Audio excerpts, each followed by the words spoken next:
ചേച്ചി ബാക്കിയുള്ളവരെ ഹേർട്ട് ചെയ്യാത്ത പോലെയല്ല ബാക്കിയുള്ളവർ ചെയ്യുന്നതെന്നുള്ളത്. ഞാൻ പേരെടുത്ത് ആരെയും പറയുന്നില്ല.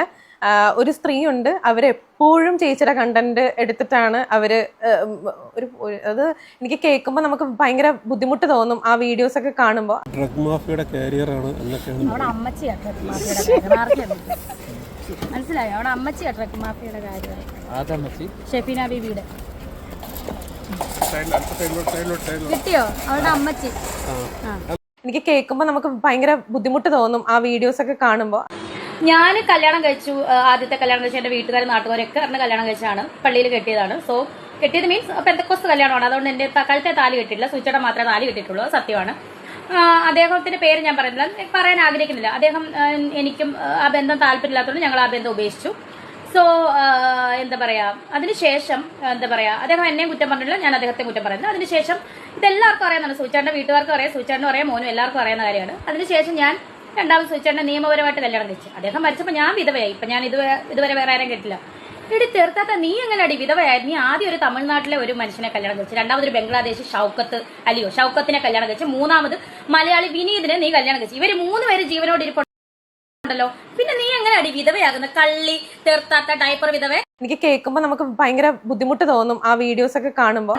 പിന്നെ നീ എങ്ങനെ അടി വിധവയാകുന്ന കള്ളി തീർത്താത്ത ഡയപ്പർ വിധവ? കേൾക്കുമ്പോൾ നമുക്ക് ഭയങ്കര ബുദ്ധിമുട്ട് തോന്നും ആ വീഡിയോസ് ഒക്കെ കാണുമ്പോൾ. ഷഫീന ബീവി അല്ലെ, തീർത്താത്ത ആരാണെന്ന്, എന്താണ് ഇവർക്ക് ദുബായിൽ എന്തായിരുന്നു ബിസിനസ് എന്നൊക്കെ നമ്മൾ ഇത് അറിഞ്ഞിട്ട് തന്നെയാണ് നമ്മൾ കേൾക്കുമ്പോൾ നമുക്ക് ഭയങ്കര ബുദ്ധിമുട്ട് തോന്നും ആ വീഡിയോസ് ഒക്കെ കാണുമ്പോൾ. അവക്ക് ദേഷ്യം, അവളെ ഞാൻ നേരിട്ട് പോലും കണ്ടിട്ടില്ല. അവക്ക് കാലം നേരെ നടക്കാൻ പോലും ഇല്ലാത്ത ഒരുത്തിയാണെന്ന് എനിക്ക് മനസ്സിലായോ? അവൾക്ക് കാലും 3ഓ 4ഓ ഭർത്താക്കന്മാരുണ്ടായിരുന്നു. അവൾക്ക് വിധവയൊന്നുമല്ല, അവള് വിധവയാന്ന് പറഞ്ഞത്. ഇപ്പം 3ഓ 4ഓ മാറി മാറി ഭർത്താക്കന്മാരൊക്കെ ഉള്ളവളാണ്. എനിക്കറിയത്തില്ല അവൾക്ക് എന്താ സോക്കേടെന്ന് എനിക്കറിയത്തില്ല.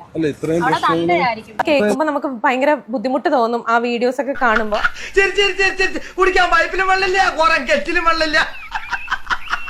കാണാൻ വന്നു വിഷമമുള്ളവരുടെ വിഷമം, ആരുടെ വിഷമം തീർക്കട്ടെ എന്ന്. ആരുടെ വിഷമോ രാഹുൽ? പച്ചവെള്ളം ചവച്ചു കുടിക്കണ പഞ്ചപാവം. ഇന്ന് വരെ വിളിച്ചു, ഞാൻ ബ്ലോക്ക് ആക്കിയിട്ടേക്കുക. ഇന്ന് വരെ വിളിച്ചു, ഞാൻ ബ്ലോക്ക് ആക്കിയിട്ടേക്കുക. എന്തിനാണ് ഇനി ഇതിന്റെ ഇടയിൽ കമന്റ് വരട്ടെ? എന്നെ വേണ്ടാത്തവരെ എനിക്കും വേണ്ട.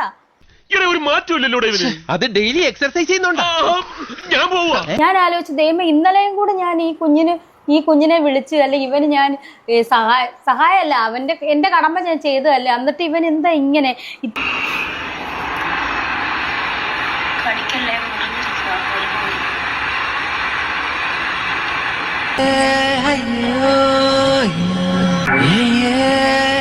ഞാൻ കഴിക്കാറുള്ള വോഡ്കയാണ്.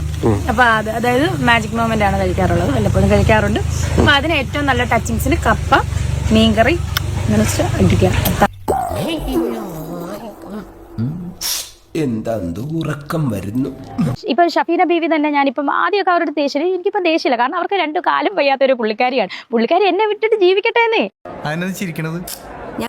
അവക്ക് ദേഷ്യം, അവളെ ഞാൻ നേരിട്ട് പോലും കണ്ടിട്ടില്ല. അവക്ക് കാലം നേരെ നടക്കാൻ പോലും ഇല്ലാത്ത ഒരുത്തിയാണെന്ന് എനിക്ക് മനസ്സിലായി.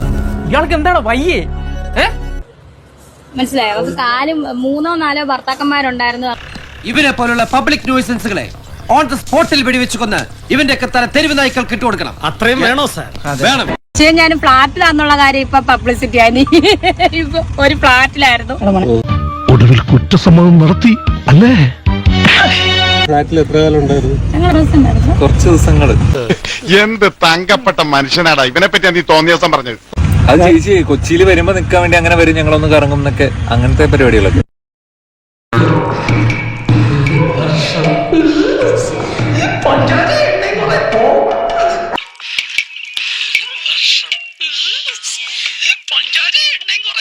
എല്ലാം സുധിച്ചേട്ടന് വേണ്ടിയാണ്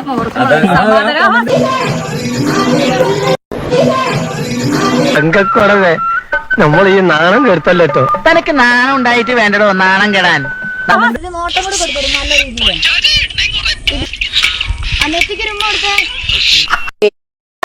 ട്രെയിനിങ്ങിന്റെ ഭാഗമായിട്ട് ബാംഗ്ലൂർ എയർപോർട്ടിൽ പോയിരുന്നാ പറഞ്ഞത്. എയർ ഇന്ത്യ ഫ്ലൈറ്റ് കയറിയെന്നാ പറഞ്ഞത്. ഏവിയേഷൻ കഴിഞ്ഞിരിക്കുകയാണ്. ബാംഗ്ലൂർ എയർപോർട്ടിലുണ്ടായിരുന്നു, എയർ ഇന്ത്യയിലുണ്ടായിരുന്നു, ട്രിവാൻഡ്രത്തുണ്ടായിരുന്നു. ട്രെയിനിങ്ങിന്റെ ഭാഗമായിട്ട് ബാംഗ്ലൂർ എയർപോർട്ടിൽ പോയിരുന്നാ പറഞ്ഞത്. എയർ ഇന്ത്യ ഫ്ലൈറ്റ് കയറിയെന്നാ പറഞ്ഞത്. ബാംഗ്ലൂർ എയർപോർട്ടിലുണ്ടായിരുന്നു. എയർ ഇന്ത്യയിലുണ്ടായിരുന്നു. ഓക്കെ തൂക്കിയല്ലോ നാഥ. അപ്പൊ തട്ടിപ്പാണല്ലേ?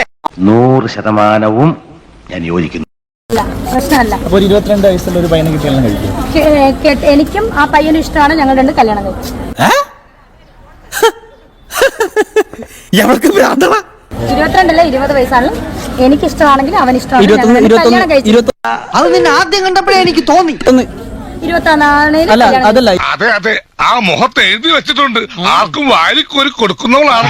21 ഇപ്പൊ ഏജ്. അല്ല, കല്യാണം കഴിക്കണം. 21 എനിക്ക് 34, ചെറുക്കന് 21 ഞങ്ങൾ രണ്ടും എനിക്ക് ഇഷ്ടമാണ് അവൻ ഇഷ്ടമാണ്. ഞങ്ങൾ രണ്ടും കല്യാണം കഴിച്ചു.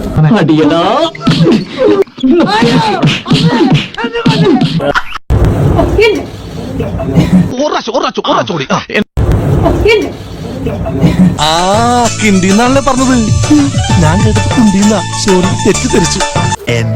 Flash back. ഇപ്പൊ പറയുന്ന എടുത്തു വളർത്തിയ മോൻ കണ്ട സാധനങ്ങളാണത്. മനസ്സിലായോ? അപ്പോൾ ഞാൻ ഇത് കണ്ടിട്ട് മെസ്സേജ് ഇട്ടു. ഇത് കണ്ടു കഴിഞ്ഞാൽ ഋതപ്പൻ്റെ അവസ്ഥ എന്തായിരിക്കും? ഋതപ്പൻ്റെ കൂടെ പഠിക്കുന്നവരാണേലും ഇപ്പം മിക്ക പിള്ളേരാണേലും പോലും സോഷ്യൽ മീഡിയ യൂസ് ചെയ്യുന്ന ആൾക്കാരാണ്. എന്നെ കഷ്ടല്ലേ? കോമൺ സെൻസ് ഇല്ലാത്തതിന്റെ കുഴപ്പേ കൂടുതൽ. അപ്പം അതുവരെ കാണുന്നതായിരിക്കും. അപ്പം അവൻ എങ്ങനെ ഫേസ് ചെയ്യും എന്നുള്ള കാര്യം ഞാൻ അമ്മയടുത്ത് പറഞ്ഞപ്പോൾ അമ്മ എനിക്ക് തന്ന റിപ്ലൈ, ഞാൻ ചെയ്തതിൽ എനിക്ക് മോശമായിട്ടൊന്നും തോന്നുന്നില്ല, എനിക്ക് അതിൽ നിന്ന് 2 ലക്ഷം രൂപ 3 ലക്ഷം രൂപ കിട്ടുന്നുണ്ട്.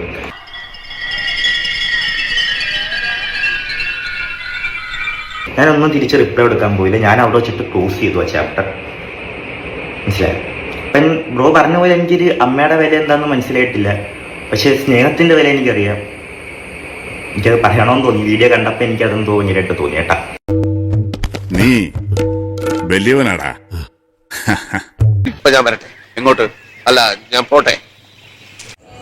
സബ്സ്ക്രൈബ് ചെയ്തിട്ടുണ്ട് പൊന്നു മോനെ. കേൾക്കുമ്പോൾ നമുക്ക് ഭയങ്കര ബുദ്ധിമുട്ട് തോന്നും ആ വീഡിയോസ് ഒക്കെ കാണുമ്പോൾ. കേൾക്കുമ്പോൾ നമുക്ക് ഭയങ്കര ബുദ്ധിമുട്ട് തോന്നും ആ വീഡിയോസ് ഒക്കെ കാണുമ്പോൾ.